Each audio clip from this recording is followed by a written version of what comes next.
Hey there, welcome to the show. It's Sunday, September 3rd. It's Labor Day weekend. We are finally at the edge of finishing up summertime. I know everybody's back to school. Football started and state fairs finally over last week. I think we're ready for some fall weather. I know the temperatures could certainly make a lot of people happy if it were to cool off here a little bit here. We also need some rain. But in the meantime, this is Simply Des Moines Market Values, week 35, talking about the Des Moines and Central Iowa real estate market and what's happened since the month of August has passed. This is the month-end show. So we're going to talk more about what really has happened overall for the month versus one specific topic. However, the topic this month is pretty much going to be inventory and why we're seeing a growth in inventory. So here is the daily hot sheet for Sunday, September 3rd. And you'll notice right here, we are back to a balanced or even market for all home sales. We're at 3 months inventory. That's a stark contrast between the existing homes and the new homes. We're just under 2 months inventory for both existing categories and over 7 months, almost 8.5 months for new condo townhome sales. So it's quite a difference, but it's balancing out that we're right at that 3 month home inventory for the month here. So again, here's the graphic, heavily graphic, the pie chart, the bar chart version as well. So here we are, end of August, and this month inventory, and I just want to kind of go back and look at where homes for sale inventory looks, where it's been since back in 2009, because we keep talking about, boy, we need more homes on the market, and sometimes we get 300 or 400 homes increase, and we think, boy, that's really good. But back in 2009 we had almost 6,000. In fact, in 2010 we did have 6,000 homes on the market, and today we're just right at half that at 3,000. So we definitely have a long ways to go to get back to a decade ago or more than a decade ago of inventory levels, but we're making some progress. So here we are. 2023 has been the year kind of steady growth. 2022 we saw our inventory levels rise predominantly just because of the fast rise of mortgage interest rates. But this year, buyers have kind of settled in. There's a little bit of a stall. You can kind of see right here in the first end of first quarter into summer months here, where we started to see inventory levels kind of drop as market activity picked up. But now as we've hit the end of summer, we're basically up on the rise. So if we zoom in just a little bit and we look at 2019 moving forward, and this graphic, the purple line again is overall inventory, and you can see again there's that rise where we were this year. And then the four colors down below show the inventory levels of the different categories. So existing homes is rising, while new construction, single family homes is kind of leveling out. We're going to talk about that here in just a second here. But in fact, let's just go right into that here. If we look at, this is the year over year homes for sale inventory count, and we look at both 2022 and 2021, just to get an idea of the last couple of years here. And one thing you'll notice here, if we look back at 2022, from about the month of August, inventory levels kind of flattened out a little bit before they started to rise. This year, we've seen just the opposite of that. August came and inventory's really been on the rise throughout the entire month, a little more similar to what happened in 2021. Year to date, we're 376 homes more on the market than we were at the same time last year. Again, like I said, we're at 3 months inventory right now, which is a good number to be at overall.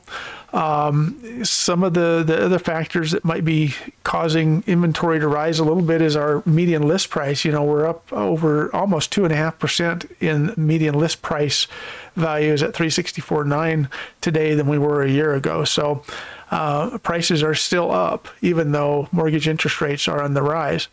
What I thought I would do this month is kind of look at where this inventory is really coming into play when we look at the subcategories. So we're looking at existing homes, and you know, there we are again. Last year, we kind of saw this inventory level drop, but we're seeing a completely opposite effect here of inventory levels for 2023 for existing homes. That's the everyday resale properties of the used home inventory that's out there on the market.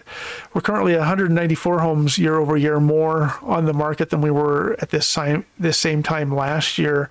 And again, like I said in the beginning of the show, we're just under 2 months of inventory for months of inventory, which, if you recall, months of inventory is the measure of how long it would take for all of our homes to sell if no new homes came on the market. And this basically says that if no new homes came on the market on our existing inventory, we would sell out of everything we have on the market in less than 2 months. Of course, that never happens because we're always adding more inventory there. So, but another big factor in this area why maybe we're seeing this number rise is, if you recall, let's back up the slide here. $364,900 was the overall median list price, which is 2.3% year over year increase. But when you look at single family existing homes here, we're up still 14% just in that category year over year at 335. So, you know, it's the affordability function is really out there. And when you we'll end the show looking at mortgage interest rates, but kind of tie the bow together here. But at the end of the month, you know, it's just becoming not as affordable for some home buyers out there. So 14% increase year over year on our list price. New homes, on the other hand, are pretty much flat. We're just about 0.5% up over values from last year at 4,099. So we're pretty close to last year's pricing. The inventory levels were just +2, so we're dead even with where we were at the same time last year in that month of inventory. The big difference is, if you look at the black line last year, new construction inventory was on the rise all the way back from May through the 1st of December before it started to tail off. And this year it's been totally the opposite. From about February 1st, we've seen new construction inventory actually start to drop, and it's been a slow dropping down throughout the year, which just, again, the price of new homes out there has been you know, somewhat of a factor. You know, it's home buyers want to buy. We have had interest in home buying this year, but it's just been awful hard for a lot of home buyers to be able to afford up into that new construction price point, which is that 4,099 median list price. The only other one we'd like to look at here in this example is new construction condo townhomes, and where before we were at pretty much flat inventory increases year over year. The number of new condominium townhomes out there is 300 more this year than we had it last year, which, you know, if you look at the black line, it's kind of similar, the same, but it's just similar as far as the path. But we've been consistently about 200 to 300 more condo townhomes on the market this year than we had last year. And as a result as well, the median list price has pretty much been flat. So I think that's kind of what's maybe driving the interest in condo townhomes. It's the affordable option in the new construction area. It's kind of an option for a lot of home buyers that maybe were looking to buy new construction or maybe move up in existing home sales, and I think they looked at new construction condo townhomes as a good option, and that's why this category has kind of you know, peaked out in pricing. It's affordable at $300,000, and the inventory gives them lots of selection there. So that's just kind of an interesting category for us. So if we break down the inventory of homes at the end of the month of August here, and we look at where we are by price point, so you can see that we by far have the most number of homes on the market in that $300,000 to $400,000 price point, with 900 homes currently on the market, with 605 coming in that price bracket below it. But if you look at how this looks compared to this same time last year, you can see that at 901 this year, we had 757 homes on the market for $300,000 to $400,000 price point. Most of this is probably that condo townhome market. This is overall homes. So this is where we're probably seeing a lot of that inventory being built there, because remember, we had 300 more homes of new condominium townhomes on the market overall versus last year at this time, and the bulk of those look like they're coming in that $300,000 to $400,000 price point, which makes sense.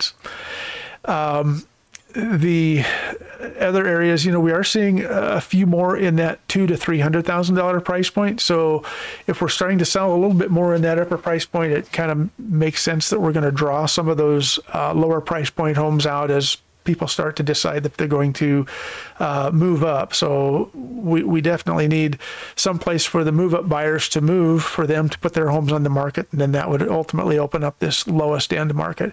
Only 92 homes in our marketplace right now under $100,000 price point, which is just crazy.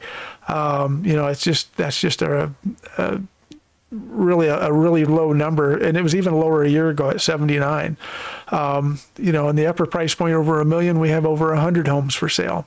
However, if we look at sale pendings, there's that contrast: 107 homes for sale above $1 million, but only 13 are under contract. So that's really a slower market pace there as well.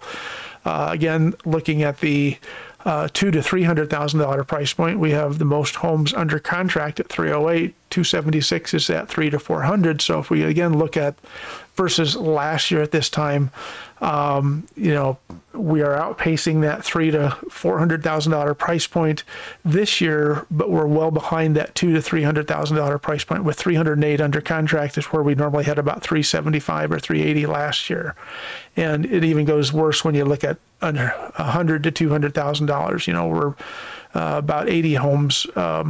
80 or 70 homes shorter than we were at this same time last year. So we'll finish up the show here. We're going to talk quickly about mortgage interest rates, maybe what's causing this inventory to rise.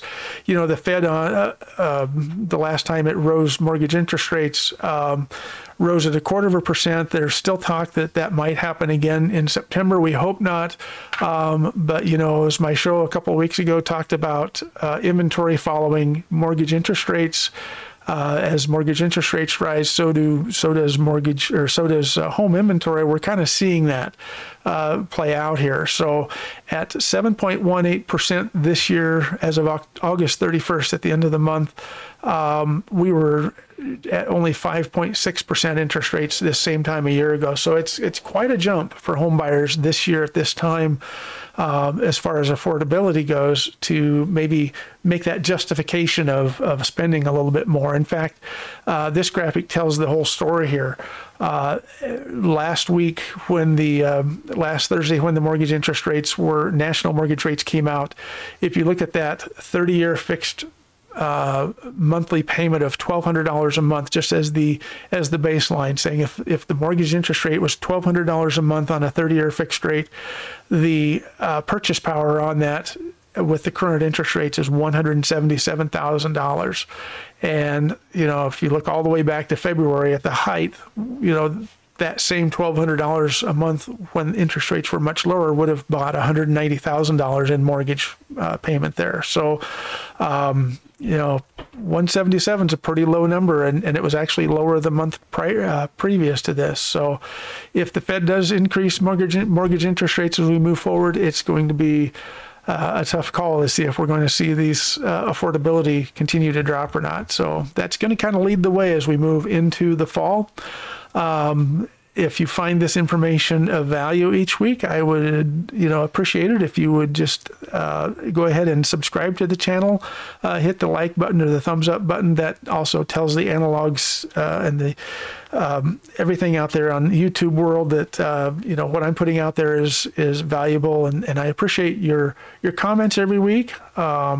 Next week I'll be back next Sunday, and we'll talk to you all again. In the meantime, get back to work. Summer's over. Talk to you later.